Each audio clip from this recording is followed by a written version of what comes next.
केनालनि ख़िलाफ़ सिंध सरापा एहतजाज पिणु आहे। सिंध जे नंढनि वॾनि शहरनि भाण वस्तुनि में सिंधूअ सां मुहबत जो इज़हार कंदड़ भरपूर एहतजाज रिकॉर्ड कर रहिया आहिनि। नंढा ॿार बि एहतजाजनि में शरीक थी केनाल नामंज़ूर जा नारा हणी रहिया आहिनि। वकीलनि पारां बबलो बाईपास वारे धरणे सिंध में केनालनि जी तहरीक खे तेज़ करे छॾियो आहे। सिंधवासी हिकु ई मुतालबो करे रहिया आहिनि त केनाल रद्द कया वञनि। सिंधवासी नवां घोट बि केनालनि ख़िलाफ़ एहतजाज में शरीक थी केनाल नामंज़ूर जा नारा हणी रहिया आहिनि।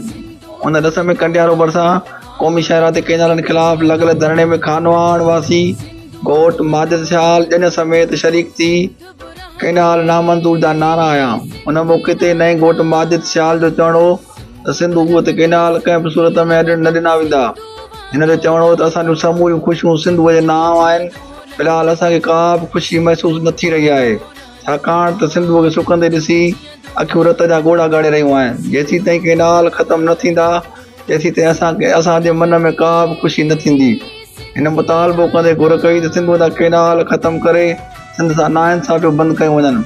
अल्ताफ़ सोलंकी, कोशिश डिजिटल, कंडियारो।